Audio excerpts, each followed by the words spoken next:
afternoon. Thanks for joining us in this 12 p.m. bilingual newscast on Equinox Television. We begin the first part right in French with Julien Beth Bissaye. Good afternoon, Julien. Bon après-midi à vous, Innocent Nazé. Mesdames et messieurs, bon après-midi à tous. Bienvenue aux 12h sur Equinox Télévision. La campagne de vaccination contre le coronavirus ne fait pas courir des Camerounais dans les différents centres de vaccination. L'ambiance est plutôt timide.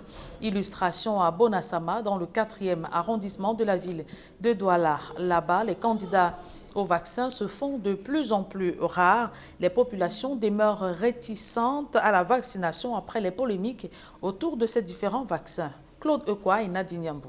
Au premier jour de la campagne de vaccination anti-Covid élargie au public, c'est une ambiance plutôt timide qui règne dans les centres de vaccination à Douala. Au district de santé de Bonassama, dans le 4e arrondissement, le personnel médical attend d'éventuels candidats au vaccin.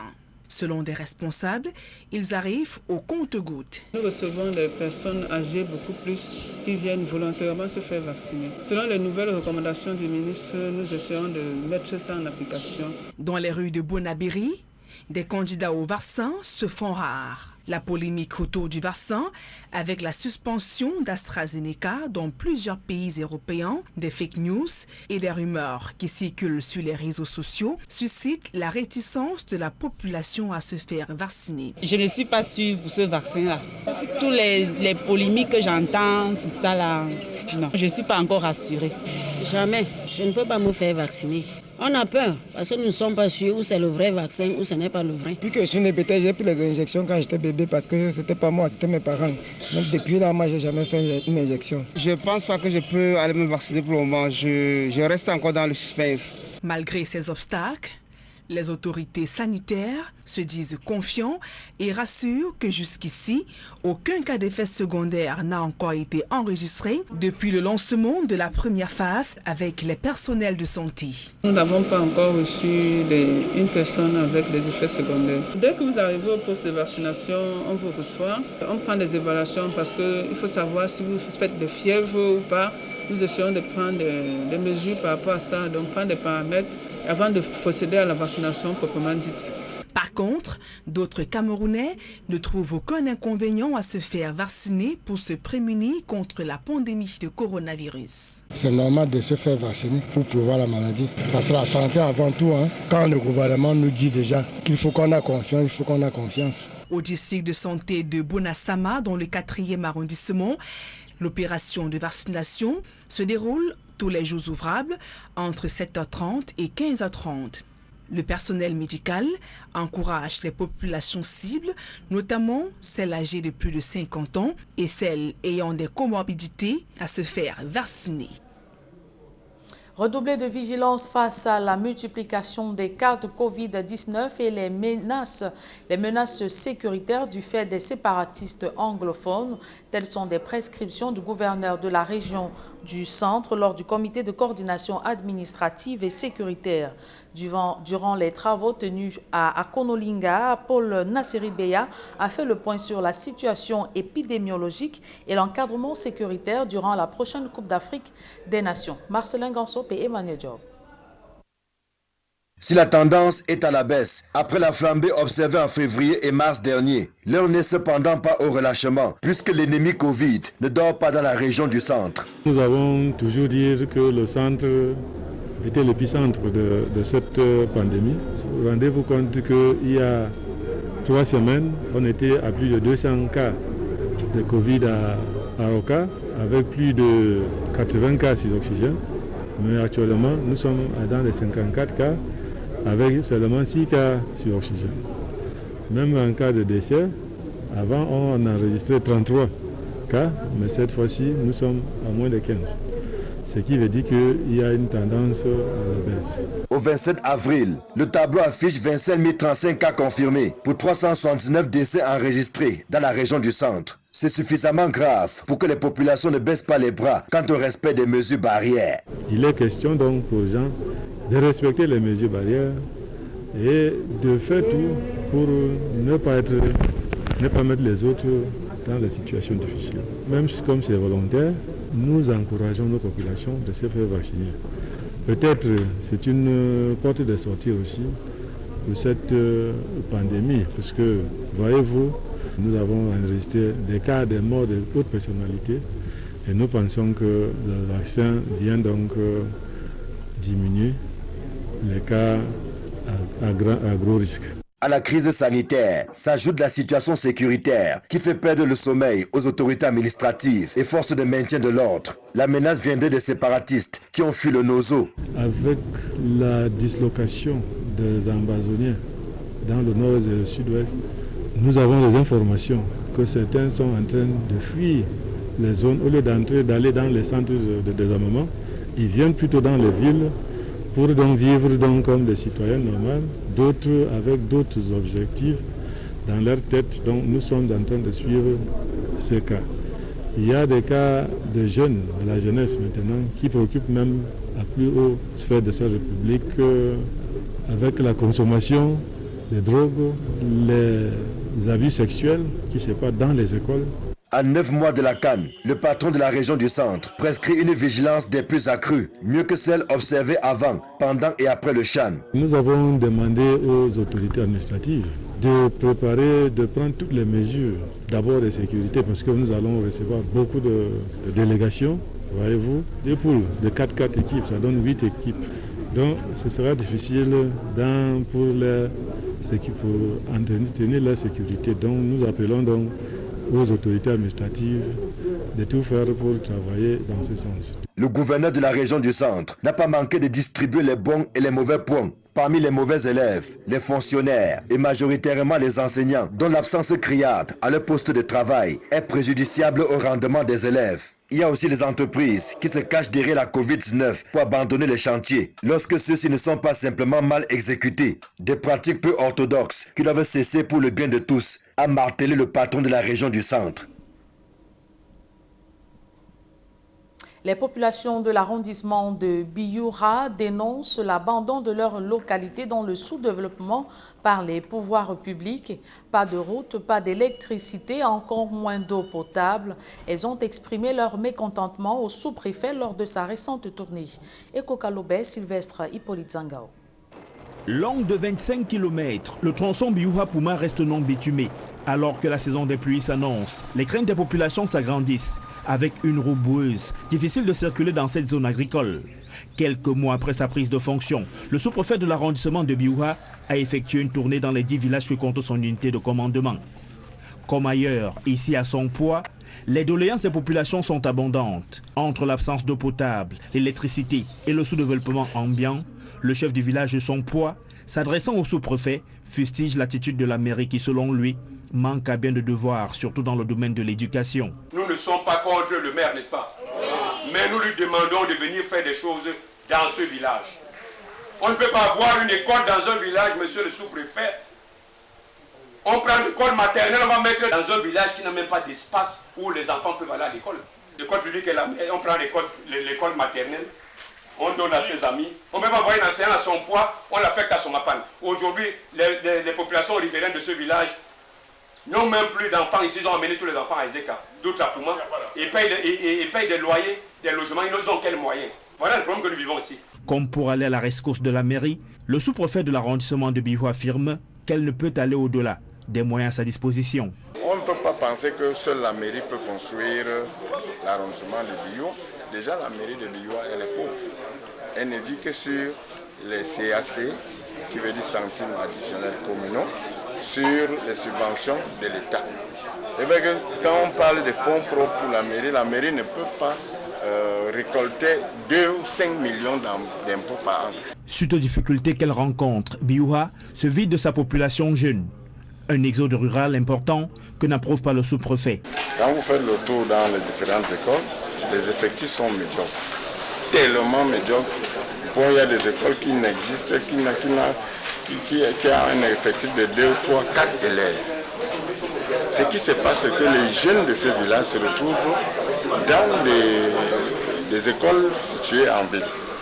Je l'ai dit, quand nous avons investigué là-dessus, il nous a été rapporté qu'il s'agit d'un problème de sorcellerie. La sorcellerie existe partout. Mais je crois que la solution à ce problème serait d'encourager des initiatives communes de développement L'offre en soins sanitaires est limitée et l'un des rares centres de santé de l'arrondissement a un plateau technique désuet. Parlons économie. À présent, l'encours de la dette du secteur public est évalué à 10 574 milliards de francs CFA au 31 mars 2021. Cela représente 44,2% du PIB. Cet encours de la dette est en augmentation de 7% par rapport à la fin mars 2020. Le Comité national de la dette publique vient de présenter ces différentes spécificités dans la conjoncture mensuelle du Cameroun. Eric Ouattat et Donald Brice Kangan. 10 574 milliards de francs CFA. L'encours de la dette du Cameroun à la fin du mois de mars pointe clairement une progression. Cette augmentation est de 2,1% comparée au premier trimestre 2020 et de 7% par rapport au mois de mars de l'année dernière. Une enveloppe qui représente 44% du produit intérieur brut. La répartition de la dette du Cameroun permet de voir la domination des enveloppes endossées par l'administration centrale. 9 643 milliards de francs CFA, soit 40,3% du produit intérieur brut. Les entreprises et publics pointent ensuite avec 932 milliards de francs CFA, soit 4% du PIB. Le rapport de la Caisse autonome d'amortissement marque un point d'arrêt sur la dette de l'administration centrale. Celle-ci est constituée, décrit la CAA, de 70% de dette extérieure pour 29% de dette intérieure. Si la Caisse autonome d'amortissement relève que le coût moyen pondéré reste stable par rapport à février 2021 et se situe à 2,6%, elle s'inquiète par contre au sujet des risques d'augmentation des taux d'intérêt. Un taux qui s'est dégradé, exposant la dette globale du Cameroun à hauteur de 20% des fluctuations contre 19% en 2020. Une dégradation du taux d'intérêt due au non-respect des délais de remboursement des enveloppes par le Cameroun, et ce malgré des allègements de l'ordre de 10 milliards de francs CFA obtenus sur la dette au mois de mars 2021. En termes de prévision, le rapport note que le Cameroun pourrait tirer profit de l'environnement international favorable d'après les projections du FMI qui pointe 6% de croissance en 2021. C'est avec ce reportage de Donald Brice Kamgan que nous mettons un terme à la première partie de ce journal. La seconde est en langue anglaise. Avec vous, Ino Senaze. Good day once again. Thank you, Julien. Good day once more to you and to you viewers. Good afternoon. Thanks for staying with us. Cameroonians continue to shy away from the COVID-19 vaccines present in vaccination centers. Speaking to some Cameroonians in the Douala 4 subdivision, they express fears as negative statements around the COVID-19 vaccines, reason why the Bonasama vaccination center is deserted. Details in this report compiled by Immaculate Fogwe. Of April 12, 2021, everyone in the USA can have access to the COVID-19 vaccine. Back to that report by Immaculate Fogwe, who is telling us that many Cameroonians continue to shy away from the COVID-19 vaccines present in various vaccination centers in their region.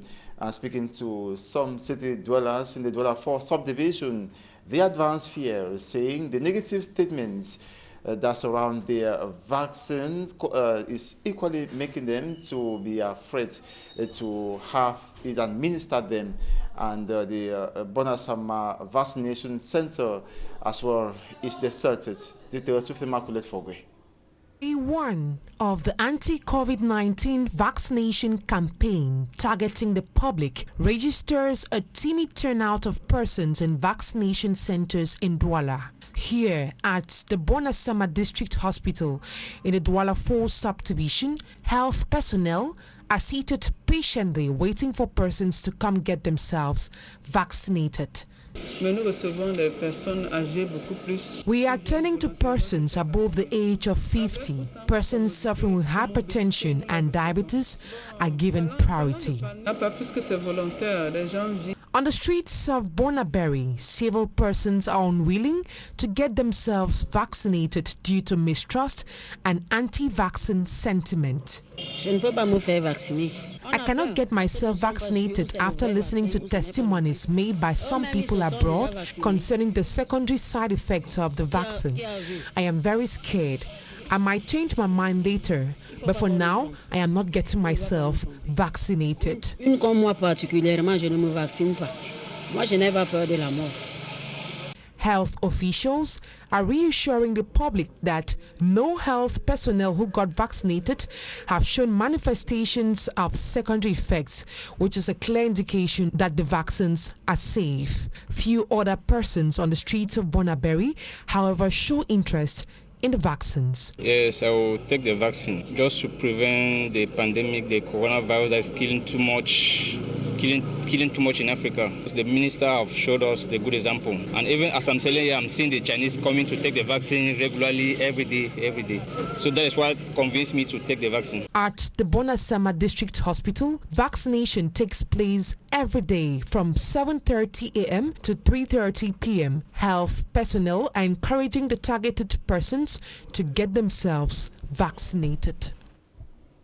The traditional ruler of Sompoa village in the Nyonkele division of the Central region is urging the mayor of Biua subdivision to step down of incompetence to provide the community basic social amenities.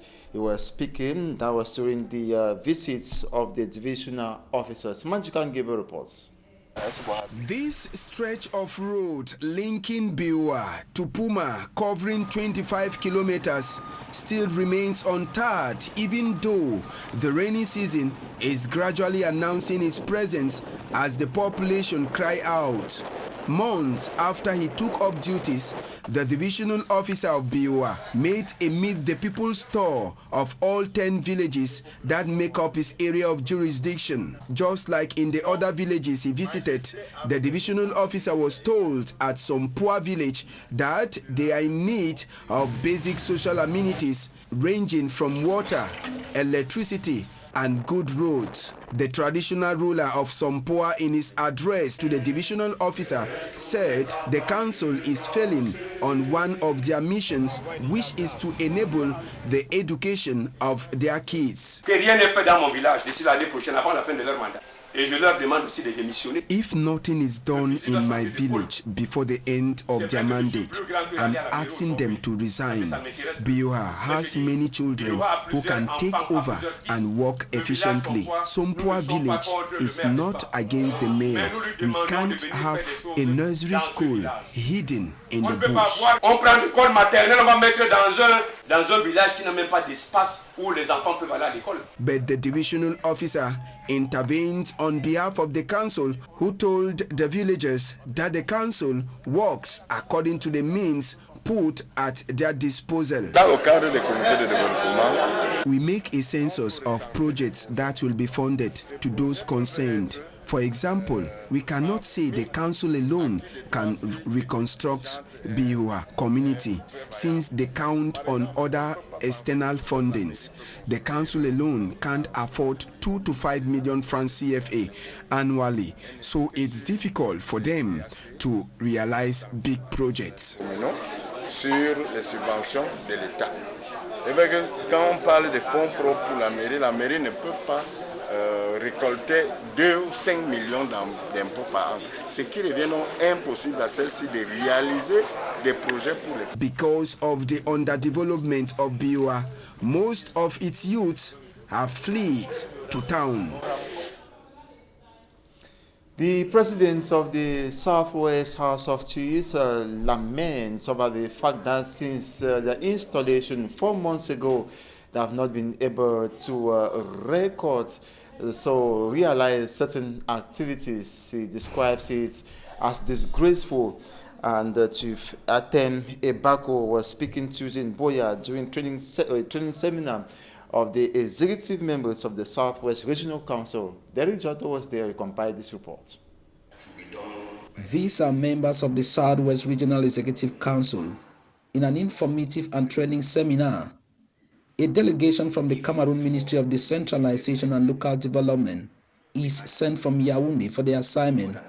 They are here in Boya, the Southwest Regional Capital, to inform and train these members of the Southwest Regional Council on the practical functionality of their duties. And Chief Ateme Bako, President of the Southwest House of Chiefs, reminded the Yaoundé delegation that it is a pity that nothing has been done 4 months after. After our installation, virtually nothing has happened. Other than that, some equipment, office equipment has been given. And even the office equipment were bought and sent to them from Yaoundé. Worst of it all, the language installed on the computers is French. French for the Southwest Regional Council, raising questions as to where is their own budget to enable them purchase their needs. Or the councils are not autonomous, but rather a unit of a particular ministry. We are still expecting to know what competencies have been transferred to the regional assembly. We are still to get a budget that has been voted by the regional assembly. We are still to get the organigram with respect to the personnel that will be called up to run the process. So we are still waiting and waiting. So if you ask me, as you have done, how is the process going on, I would say it's exceedingly slow. Communicate to the public that very little is happening, and they should just be as patient as we are at the level until we would get now the final mark for us to start. To this traditional ruler, the good intention of the father of the nation, President Paul Biya, should not be thwarted by some ill-intentioned individuals. Just before you go, the ministry says there are big news in the days and months ahead, so we remain optimistic. Oh, that is the usual talk from Yaoundé. You get that from people who don't have the dossiers in their own hand. You say, how soon? How many days is that? How many weeks is that? How many months is that? It's already 4 months we've been sitting there with that same tautology of very soon. Elected for change. It is therefore the prayers of these members of the Southwest Regional Executive Council to be engaged soonest. If not, the institution that came to put out some flames might rather be igniting on the other hand. And that's it for this 12 p.m. bilingual newscast on Equinox Television. Thanks so much for watching. Do have a splendid day. Tomorrow is another day, God willing. Je l'aime bien, ça demain. Rendez-vous demain, 7h, s'il plaît à Dieu, Innocène Azé. Mesdames et messieurs, merci d'avoir suivi cette édition bilingue du journal. Retrouvez dans quelques secondes Immaculée Forgoué pour votre quotidien santé en langue anglaise.